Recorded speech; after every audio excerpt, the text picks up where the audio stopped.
শিক্ষার্থী বন্ধুরা সবাইকে স্বাগত জানাচ্ছি। এই ভিডিওতে রয়েছে 2018 সালে এসএসসি পরীক্ষায় আগত ইংরেজি প্রথম পত্র প্রশ্ন এবং তার সমাধান। যেহেতু প্রশ্নটি ঢাকা, রাজশাহী, যশোর, কুমিল্লা, সিলেট, চট্টগ্রাম, বরিশাল এবং দিনাজপুর বোর্ডে এসেছিল, অর্থাৎ অভিন্ন প্রশ্নে যেহেতু সকল বোর্ডে পরীক্ষা অনুষ্ঠিত হয়েছিল, তাই প্রশ্নটি অত্যন্ত গুরুত্বপূর্ণ। তাহলে চলো আমরা প্রশ্নটি সমাধান করি। মোট 3টি প্যাসেজ রয়েছে, 3টি প্যাসেজে অর্থসহ পড়ে শোনানো হবে, যাতে করে পরবর্তীতে এই প্যাসেজগুলোর উপর ভিত্তি করে যেভাবেই প্রশ্ন আসুক তোমরা যেন অ্যান্সার করতে পারো। Moinul Islam is a qualified farmer in Naogaon. Moinul Islam নওগাঁর একজন যোগ্যতা সম্পন্ন কৃষক। মিস্টার ইসলাম, মইনুল ইসলামকে এখন সংক্ষেপে মিস্টার ইসলাম বলা হচ্ছে, was very brilliant as a student. Student হিসেবে তিনি খুবই মেধাবী ছিলেন। He took his higher education from Bangladesh Agricultural University in Mymensingh. তিনি উচ্চশিক্ষা গ্রহণ করেছেন ময়মনসিংহের বাংলাদেশ কৃষি বিশ্ববিদ্যালয় থেকে। After completing his higher education, উচ্চশিক্ষা শেষ করার পর Moinul came back home, Moinul বাড়ি ফিরে আসলেন অ্যান্ড স্টার্টেড অ্যাডভান্সড ফার্মিং, এবং উন্নত প্রযুক্তির কৃষিকাজ শুরু করলেন। He has two other brothers who are graduates in different areas. তার আরও 2 ভাই রয়েছে যারা বিভিন্ন বিষয়ে গ্রাজুয়েশন করেছেন। The speciality of the Islam family is that, Islam পরিবারের বিশেষত্ব হল they all are living in their village, তারা সবাই তাদের গ্রামে বাস করছে।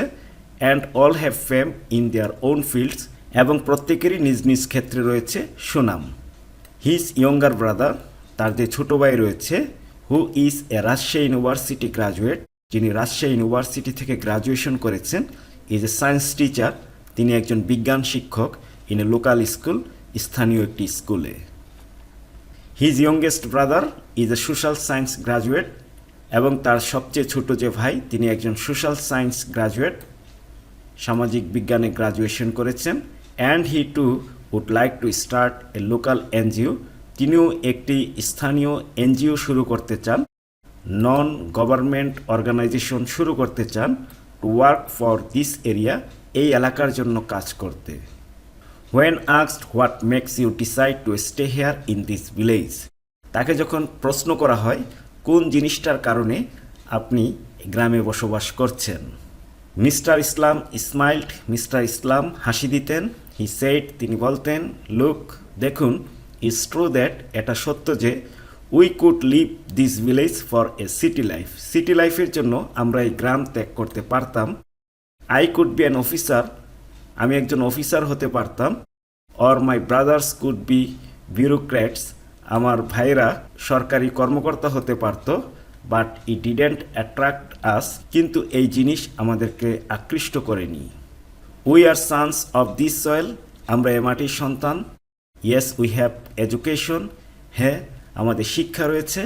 But does education prepare a person only to be an officer, কিন্তু শিক্ষা কি একজন মানুষকে শুধু অফিসার হিসেবে প্রস্তুত করে? Don't we have any obligation to the soil, এ মাটির প্রতি কি আমাদের কোনো দায়িত্ববোধ নেই? That has made us what we are, আমরা বর্তমানে যে পর্যায়ে রয়েছি সে পর্যায়ে যে মাটি আমাদের তৈরি করেছে সে মাটির প্রতি কি আমাদের কোনো দায়িত্ববোধ নেই? হি অলসো অ্যাডেড দ্যাট, তিনি আরও যোগ করলেন, every educated individual shouldn't B a job seeker, প্রত্যেক শিক্ষিত ব্যক্তি একজন জব সিকার অর্থাৎ চাকরি অনুসন্ধানকারী হওয়া উচিত নয়। হি কন্টিনিউড দ্যাট, তিনি আরও বললেন যে সিন্স হিজ ডিসিপ্লিন ওয়াজ এগ্রিকালচার, যেহেতু তার পাঠ্য বিষয় ছিল কৃষি। আফটার হিজ এডুকেশন, তার শিক্ষা শেষ করার পর, he took the occupation of a farmer, তিনি কৃষিকে পেশা হিসেবে নিয়েছেন। In response to the question whether they have any frustration to live in a village, তাদেরকে প্রশ্ন করা হয়েছিল তারা যে গ্রামে বসবাস করছে তাদের কোনো হতাশা রয়েছে কিনা। সেই প্রশ্নের উত্তরে হি কনফার্মড দ্যাট, তিনি আশ্বস্ত করলেন যে they were very pleased with their life, তারা তাদের জীবন নিয়ে খুবই সন্তুষ্ট ছিল। হি সেড, তিনি বললেন, I work in my own farm, আমি আমার ফার্মে কাজ করি। Stay with my family members, পরিবারের সদস্যদের সাথে আমি থাকি। Pass time with my old friends, পুরাতন বন্ধুদের সাথে আমি সময় কাটাই। And sleep at my own home, এবং আমি আমার নিজের ঘরে ঘুমাতে পারি। All this count a lot, এগুলো বলতে গেলে অনেক কিছু। Mister Islam is right, mister Islam যথার্থ বলেছেন। Many people go to cities, অনেক মানুষ শহরে যায়, and forget or lose in their roots, তারা ভুলে যায় তাদের শিকড়কে, অথবা তাদের শিকড়কে তারা শিথিল করে দেয়, নোয়িংলি অর আননোয়িংলি, জেনে হোক না জেনে হোক। Mister Islam and his brothers are great, mister Islam এবং তার ভাইয়েরা সেক্ষেত্রে মহান। They never forgot their roots, তারা কখনোই তাদের শিকড়কে ভুলে যায়নি। They not only stuck to their own roots, তারা তাদের শিকড়ে শুধু আঁকড়ে থাকেনি। They have been torch bearers for others, তারা অন্যের জন্য পথ প্রদর্শনকারী, আলো বহনকারী। To be respectful of their own roots, নিজের শিকড়ের প্রতি সম্মান প্রদর্শন করার জন্য। এখন আমরা এই প্যাসেজের উপর ভিত্তি করে 7টি এমসিকিউ দেখব।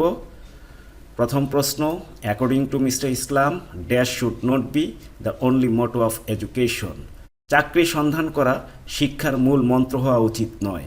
সুতরাং right answer option 3। Moinul along with his brothers dash in a village, along with দিয়ে যখন সাবজেক্ট থাকবে তখন তার পূর্বের অংশ অনুযায়ী ভার্ব হয়ে থাকে। অ্যালং উইথের পূর্বে থার্ড পারসন সিঙ্গুলার, সুতরাং ভার্বের সাথে অ্যাস যুক্ত করতে হবে। Number C, Moinul and his brothers are satisfied with their present life, তাদের বর্তমান জীবন নিয়ে তারা সন্তুষ্ট। Which quality of Moinul describes him best in the passage, প্যাসেজের আলোকে কোন কোয়ালিটি মইনুলকে সবচেয়ে ভালো বর্ণনা করে? তিনি তার শিকড়ের প্রতি দায়িত্ববোধ দেখিয়েছেন, রেসপন্সিবিলিটি দেখিয়েছেন। মইনুলস ইয়ঙ্গার ব্রাদার, মইনুলের যে ইমিডিয়েট ছোট ভাই, তিনি গ্রাজুয়েশন করেছেন রাজশাহী ইউনিভার্সিটি থেকে। ইয়ঙ্গার যখন বলা হয় তারপরেই যেই ছোট তাকে বলা হয়, আর ইয়ংগেস্ট যদি বলা হয় তাহলে সবার ছোটকে বোঝানো হয়। People forget their roots, what does root mean here, এখানে রুট বলতে কি বোঝানো হয়েছে? জন্মস্থানকে বোঝানো হয়েছে, place of birth and its surroundings. Moinul started modern farming, ওখানে বলেছিল অ্যাডভান্সড ফার্মিং, অ্যাডভান্সড ফার্মিং মানে হলো আধুনিক কৃষিকাজ শুরু করেছিল তার গ্রামে। এখন আমরা এই প্রশ্নের উত্তরগুলো দেখব। What made Moinul Islam come back to his village, কোন জিনিসটার কারণে মইনুল ইসলাম তার গ্রামে ফিরে আসলেন? His feeling an obligation to his root made Moinul Islam come back to his village, তার শেকড়ের প্রতি তার যে বাধ্যবাধকতা, তার যে অনুভূতি, এই জিনিসটার কারণেই তিনি গ্রামে ফিরে এসেছিলেন। Every educated individual should not be a job seeker, প্রত্যেক শিক্ষিত ব্যক্তি একজন চাকরির প্রার্থী হওয়া উচিত নয়, এ কথার সাথে কি তুমি একমত এবং কেন? Yes, I do agree to this statement, হ্যাঁ এই কথার সাথে আমি একমত। Because to seek a job should not be the only mission to have higher education, উচ্চশিক্ষার একমাত্র উদ্দেশ্য চাকরি করা হওয়া উচিত নয়। An educated person has of course some obligations to his or her birth place, একজন শিক্ষিত ব্যক্তির অবশ্যই তার জন্মস্থানের প্রতি কিছু দায়িত্ব কর্তব্য রয়েছে। Creating self employment, the person can lead a peaceful life, আত্মকর্মসংস্থানের সৃষ্টি করে সে ব্যক্তি একটি শান্তিপূর্ণ জীবনযাপন করতে পারে। Can create job opportunities for rural people and can thereby repay the liability to the birth place, গ্রামের মানুষের জন্য কর্মসংস্থানের সুযোগ করতে পারে, এভাবেই তার বার্থ প্লেস জন্মস্থানের প্রতি তার যে দায়িত্ব কর্তব্য রয়েছে সেটা পালন করতে পারে। What is the speciality of Islam family, Islam পরিবারের বিশেষত্ব কী? The speciality of the Islam family is that in spite of their higher education and having ability to manage good jobs in the city, Islam পরিবারের বিশেষত্ব উচ্চশিক্ষা থাকা সত্ত্বেও এবং তাদের সামর্থ্য ছিল শহরে ভালো একটা কাজ ম্যানেজ করা, চাকরি পাওয়া। They did not leave their village, তারা তাদের গ্রাম ছেড়ে যায়নি। রাদার, বরং they are all living in the village and trying their best to develop it, তারা সবাই গ্রামে বাস করছে এবং গ্রামকে উন্নত করার চেষ্টা করছে। Why did Moinul become a farmer, Moinul কেন কৃষক হয়েছিলেন? Moinul became a farmer out of a sense of obligation to the soil that has made him what he is. তিনি আজকে যে পর্যায়ে এসেছেন, যে মাটি তাকে এই পর্যায়ে নিয়ে এসেছে, তার প্রতি তার যে সেন্স অফ অব্লিগেশন রয়েছে, দায়িত্ববোধের একটা অনুভূতি রয়েছে, সেখান থেকেই তিনি কৃষক হয়েছেন। অ্যাকর্ডিং টু হিজ বিলিফ, তার বিশ্বাস অনুযায়ী, he is working in his own farm, staying with his family members, passing time with his old friends and sleeping at his own home count a lot to him. এই গ্রামে বসবাস করার কারণে, কৃষক হওয়ার কারণে তিনি এই সুযোগ সুবিধাগুলো পাচ্ছেন, যেগুলো হিসাব করতে গেলে অনেক কিছু হয়ে যায়। Why are the three brothers great? কেন এই তিন ভাই মহান? The three brothers of the Islam family are really great. Islam পরিবারের যে তিন ভাই রয়েছে তারা প্রকৃতপক্ষেই great, because they never forgot their roots. কারণ তারা শিকড়কে কখনো ভুলে যায়নি। They not only stuck to their own roots, তারা তাদের শিকড়কে শুধুমাত্র আঁকড়ে ধরেনি, they have also been torch bearers for others, তারা অন্যের জন্য পথ প্রদর্শনকারী, to be respectful of their own roots, যাতে তারা তাদের শিকড়ের প্রতি সম্মান প্রদর্শন করতে পারে। 2 নম্বর প্রশ্নের উত্তরগুলো এখানেই শেষ হলো। আমরা এখন পরবর্তী প্যাসেজটা পড়ব। এই প্যাসেজের উপর ভিত্তি করে শূন্যস্থান পূরণ করতে হবে। Fish population is at the risk from global warming. Global ওয়ার্মিংয়ের কারণে, বৈশ্বিক উষ্ণায়নের কারণে মাছের যে জনসংখ্যা সেটা এখন রিস্কের মধ্যে আছে, হুমকির মধ্যে আছে। Climate change is increasing the water temperature in lakes, rivers and seas. জলবায়ু পরিবর্তন লেক, রিভার এবং সিতে পানির তাপমাত্রাকে বাড়িয়ে দিচ্ছে। দিস ইন্ডিকেটস, যার অর্থ হলো there is less food and supply of oxygen available for fish. মাছের জন্য খাদ্য এবং অক্সিজেন সরবরাহ কমে যাবে। ইট অ্যাগেইন মিনস দ্যাট, এটার আরও অর্থ হলো fish may not grow properly, মাছ যথাযথভাবে বেড়ে নাও উঠতে পারে, and may have fewer generation, এবং তাদের যে প্রজন্ম, তাদের যে বংশধর, সেটা কমে যেতে পারে। If temperatures rise even by 1 or 2 degrees, temperature এমনকি 1 থেকে 2 ডিগ্রি যদি বেড়ে যায়, some fishes will be extinct from our planet, কিছু মাছ আমাদের গ্রহ থেকে বিলুপ্ত হয়ে যাবে। Climate change increases the pressure on fish population, and these fishes are treated as one of the most valuable biological assets. Climate change বৃদ্ধি করছে মাছের উপর চাপ, এবং এই মাছগুলোকে বিবেচনা করা হয় মোস্ট ভ্যালুয়েবল বায়োলজিক্যাল অ্যাসেট, অর্থাৎ সবচেয়ে গুরুত্বপূর্ণ জীব সম্পদ, জৈবিক সম্পদ হিসেবে। 40% people of the world depend on fish for their protein. পৃথিবীর 40% মানুষ প্রোটিনের জন্য মাছের উপর নির্ভরশীল। In case of our failure to reduce greenhouse gas emission, greenhouse gas নির্গমন কমাতে যদি আমরা ব্যর্থ হই, we will increase the pressure on fish, মাছের উপর আমরা চাপ বৃদ্ধি করব। দাস, এভাবেই পিপুল ডিপেন্ডিং অন ফিশ, মাছের উপর যারা নির্ভর করে, উইল সাফার ফ্রম ম্যালনিউট্রিশন, তারা অপুষ্টিতে ভুগবে, হাঙ্গারে ভুগবে এবং পভার্টিতে ভুগবে। অপুষ্টি, ক্ষুধা এবং দারিদ্রতা দ্বারা তারা আক্রান্ত হবে। এটা খুবই ইম্পর্টেন্ট একটা প্যাসেজ, বিশেষ করে এই ফিল ইন দ্য গ্যাপসের জন্য। এটা নেওয়া হচ্ছে ইউনিট 5 লেসন 4 থেকে। এখন আমরা এই প্যাসেজের উপর ভিত্তি করে এই শূন্যস্থানগুলো পূরণ করব। The temperature rise of water in rivers, lakes and seas, সাগর, হ্রদ এবং নদীতে টেম্পারেচার যে বেড়ে যাচ্ছে, ফলাফল কি হচ্ছে? হ্যাজ রেজাল্টেড, রেজাল্টের পরে ইন বসে, যদি ফলাফলটা পিছনে থাকে, has resulted in the scarcity of food and oxygen for fish. Food কমে যাবে, অক্সিজেন সরবরাহ কমে যাবে মাছের জন্য। অ্যাজ এ রেজাল্ট, ফলশ্রুতিতে, the growth and reproduction of fishes is being hampered, মাছের বেড়ে ওঠা, মাছের পোনা উৎপাদন করা, সেটা ব্যাহত হচ্ছে। If temperature rise goes on in this rate, temperature বৃদ্ধি এই হারে যদি বাড়তেই থাকে, it will cause the extinction of some fishes, এটা কিছু মাছের বিলুপ্তি ঘটাবে, কিছু মাছ পৃথিবী থেকে হারিয়ে যাবে। ইফ দিস হ্যাপেন্স, আর এটা যদি ঘটে, পিপল ডিপেন্ডিং অন ফিশ, যারা মাছের উপর নির্ভরশীল, as the main source of protein, প্রোটিনের প্রধান উৎস হিসেবে, উইল সাফার এ লট, তারা অনেক ভোগান্তির শিকার হবে। A possible solution to this problem, এই সমস্যার একটি সম্ভাব্য সমাধান হলো is the reduction of greenhouse gas emission, greenhouse gas ইমিশনকে রিডাকশন করতে হবে, কমাতে হবে। একদম শূন্যে নিয়ে আসা সম্ভব নয়, এটা কমাতে হবে। আমরা চলে আসলাম 3 নম্বর প্যাসেজে, যার উপর ভিত্তি করে কোশ্চেন 4 এবং 5 লিখতে হবে। কোশ্চেন 4-এ রয়েছে ইনফরমেশন এবং 5-এ রয়েছে সামারি। এই 3 নম্বর প্যাসেজটি আনসিন প্যাসেজ হয়ে থাকে, এটা যে কোনো জায়গা থেকে আসতে পারে। The Eiffel Tower was named after Gustave Eiffel. Eiffel টাওয়ারটি নামকরণ করা হয়েছে গুস্তাভ আইফেলের নামে। নিশ্চয়ই তোমরা আইফেল টাওয়ারের নাম শুনেছ, ফ্রান্সের প্যারিসে এই বিখ্যাত স্থাপনাটি অবস্থিত। এই টাওয়ারের নামকরণ করা হয়েছে গুস্তাভ আইফেল নামে এক ব্যক্তির নামে।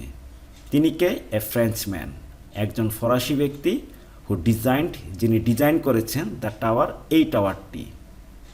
হি was born in a prosperous family in 1832। 1832 সালের একটি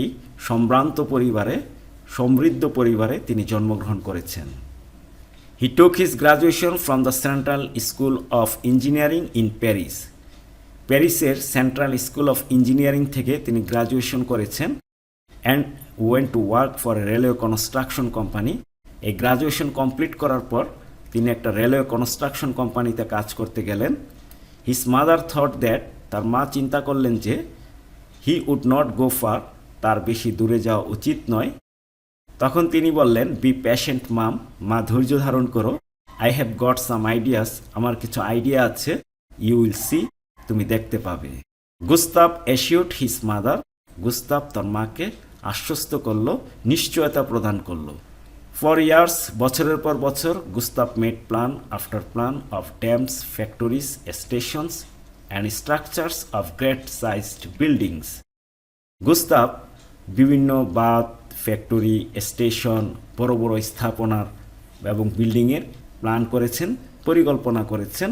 ফর ইয়ার্স, বছরের পর বছর। All over Europe engineers copied them, সমগ্র ইউরোপের ইঞ্জিনিয়াররা সেগুলো অনুসরণ করেছেন। In the middle of 1880s, 1880-র দশকের মাঝামাঝি, এই এস দ্বারা ডিকেড বোঝানো হয়, অর্থাৎ দশক। এক গ্রুপ অফ ফ্রেঞ্চ ইন্ডাস্ট্রিয়ালিস্ট, একদল ফরাসি শিল্পপতি, পারসুয়েডেড দ্য গভর্নমেন্ট, সরকারকে রাজি করালো, to organize a world fair in Paris, প্যারিসে একটি বিশ্ব মেলা আয়োজন করার জন্য, বর্তমানে যেটা আমরা আন্তর্জাতিক মেলা হিসেবে জানি। Gustave proposed a 989 feet tower of iron as a symbol of the fair. Gustave প্রস্তাবনা করলেন যে 989 ফুট উঁচু একটা টাওয়ার হবে লোহার তৈরি, এটা হবে এই ফেয়ারের সিম্বল, একটা প্রতীক। যেহেতু এটা অনেক আগের কথা, আজ থেকে প্রায় 150 বছর আগের কথা, তখন কিন্তু যোগাযোগ ব্যবস্থা এত উন্নত ছিল না। দূর থেকে যেন মানুষ দেখতে পারে যে ওইখানে মেলা হচ্ছে, তাই তিনি পরিকল্পনা করলেন বিশাল বড় এক টাওয়ার তৈরি করা হবে, মানুষ যেন দূর দূরান্ত থেকে মেলার কেন্দ্রস্থল বুঝতে পারে। The construction of the tower began in January 1887। এই টাওয়ারের নির্মাণ কাজ শুরু হলো 1887 সালের জানুয়ারি মাসে। 40 engineers and designers worked under Gustav's direction for 2 years. 40 জন ইঞ্জিনিয়ার এবং ডিজাইনার গুস্তাভের তত্ত্বাবধানে 2 বছর কাজ করলেন। The tower was finally completed in March 1889। অবশেষে 1889 সালের মার্চ মাসে টাওয়ারটি সম্পন্ন হলো। It is the highest structure of iron made by man. লোহার তৈরি এটাই সর্বোচ্চ কোনো স্থাপনা। এখন পর্যন্ত এটা লোহার তৈরি স্থাপনা। এখানে কিন্তু বিষয়টা বুঝতে হবে, কারণ এখন কিন্তু 160 তলা বিল্ডিংও রয়েছে, 100 তলা বিল্ডিংও রয়েছে, কিন্তু যখন এটা তৈরি হয়েছিল তখন কিন্তু এটাই ছিল বিশ্বের সবচেয়ে উঁচু স্থাপনা। লোহা দিয়ে তৈরি স্থাপনা হিসেবে এটা কিন্তু এখনও বিশ্বে 1 নম্বর স্থাপনা হিসেবেই আছে।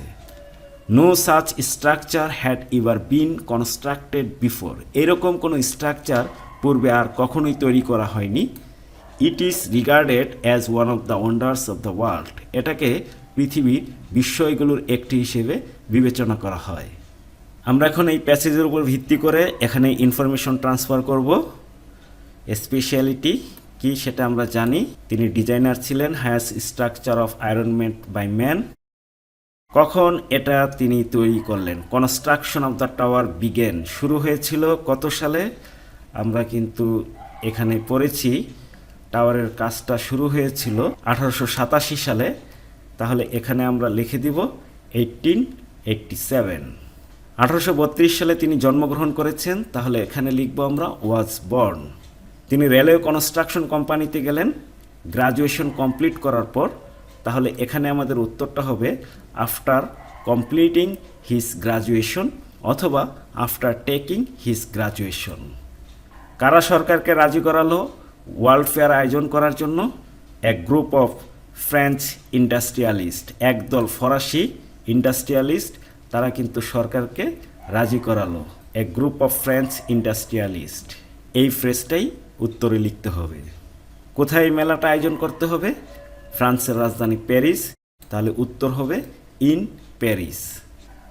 এই প্যাসেজের উপর ভিত্তি করে মূল কথাগুলো লিখতে হবে, নিজের ভাষায় লিখতে হবে, এবং সেটা 70 নট মোর দেন 80 ওয়ার্ডের বেশি লেখাই যাবে না, বেটার হয় 70 ওয়ার্ডের ভিতরে লিখতে পারলে।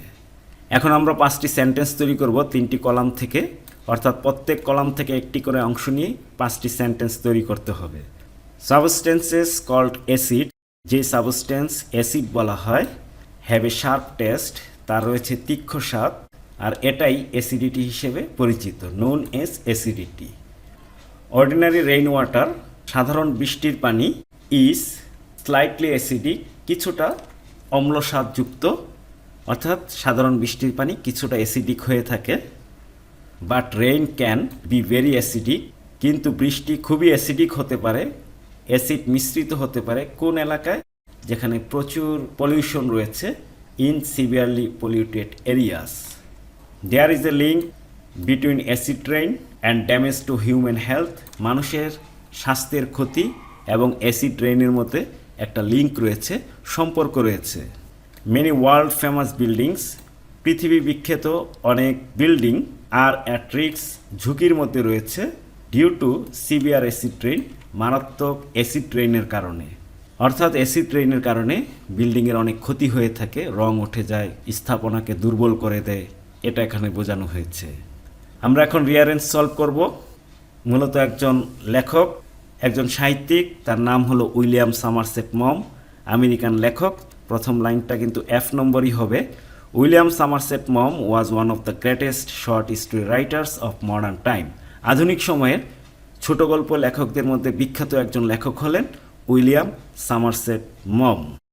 তিনি প্যারিসে জন্মগ্রহণ করেছেন 1874 সালে। তিনি মূলত একজন ডক্টর ছিলেন। Despite being a doctor he gave up medicine, ডাক্তারি পেশা ছেড়ে দিলেন, ফর লিটারেচার, সাহিত্যের জন্য, because of having no charm, কারণ এই ডাক্তারি পেশায় তার কোনো আকৃষ্টতা ছিল না, তার কোনো আকর্ষণ ছিল না। He made his first appearance in literature by writing Liza of Lambeth. Liza of Lambeth নামক একটি বই লিখে সাহিত্যে তিনি প্রথম আবির্ভাব হলেন, আর এই বইটা তার জন্য অনেক সুনাম নিয়ে আসলো। This brought for him a good name. তিনি আরও কিছু উপন্যাস লিখেছেন। He wrote a few other novels too. তারপর তিনি সিদ্ধান্ত নিলেন যে উপন্যাস তো অনেক লেখা হলো, এবার কিছু নাটক লেখার প্রয়োজন। তার বিখ্যাত কিছু নাটক হলো Mrs Cardillac, Lady Frederick, and so on. And so on মানে হলো ইত্যাদি। এই হলো রিয়ারেঞ্জের সমাধান। তোমাদের সুবিধার জন্য আবারও বলছি আমি, FCGADEHB। শিক্ষার্থী বন্ধুরা, এখন আমরা দেখব রাইটিং পার্টে কি কি এসেছিল। প্যারাগ্রাফ এসেছিল ডিফরেস্টেশন। অবশ্যই প্যারাগ্রাফ লেখার সময় এই প্রশ্নগুলো ভালোভাবে পড়ে নিতে হবে। তোমার প্যারাগ্রাফে যেন এই প্রশ্নের উত্তরগুলো থাকে। এক্সট্রা ইনফরমেশন থাকবে, এতে কোনো সমস্যা নেই, কিন্তু এই প্রশ্নের উত্তরগুলো থাকা বাঞ্ছনীয়। তারপর completing story. Sophia is a worker in a big garment factory. More than 5,000 workers work in that factory. 5,000-এরও বেশি শ্রমিক সেই ফ্যাক্টরিতে কাজ করে। One day while she was busy in work, একদিন তিনি যখন কাজে ব্যস্ত, a sound was heard, একটা শব্দ শোনা গেল, ফায়ার ফায়ার, হেল্প হেল্প, আগুন আগুন, সাহায্য করো সাহায্য করো। সবাই তাড়াহুড়া করে নামতে গেল, অনেকেই আহত হলো, অনেকে হসপিটালে ভর্তি হলো। পরবর্তীতে দেখা গেল এটা মোটো আগুন ছিল না, অথবা আগুন লেগেছিল সত্যিকার অর্থে, এবং কিভাবে তারা রক্ষা পেল অথবা কী ক্ষয়ক্ষতি হলো বিস্তারিত নিয়ে নিজের মতো করে স্টোরিটা কমপ্লিট করতে হবে। এমন কোনো বাধ্যবাধকতা নেই যে এভাবেই স্টোরিটা কমপ্লিট করতে হবে। তোমার মধ্যে কি সৃজনশীলতা রয়েছে, তুমি কিভাবে স্টোরিটা কমপ্লিট করেছো, টিচাররা সেটাই দেখবেন। তারপর graph and chart. The graph value shows the number of people using the internet from the year 2013 to 2017 in Bangladesh. গ্রাফে দেখানো হয়েছে 2013 থেকে 2017 সাল পর্যন্ত কি পরিমাণ মানুষ ইন্টারনেট ব্যবহার করেছে। 150 ওয়ার্ডে সেটা বর্ণনা করতে হবে।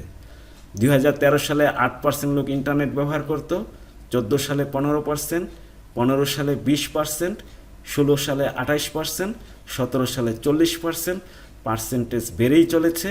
এই জিনিসগুলো লিখতে হবে। সর্বনিম্ন ইন্টারনেট ব্যবহারকারী কোন সালে ছিল, সর্বোচ্চ ইন্টারনেট ব্যবহারকারী কোন সালে ছিল, এভাবে লিখতে হবে। এবং এই বৃদ্ধির হারটা সন্তোষজনক কিনা নিজের মতামতটাও লিখতে হবে। এটার জন্য ছিল 10 মার্কস। তারপর একটি লেটার।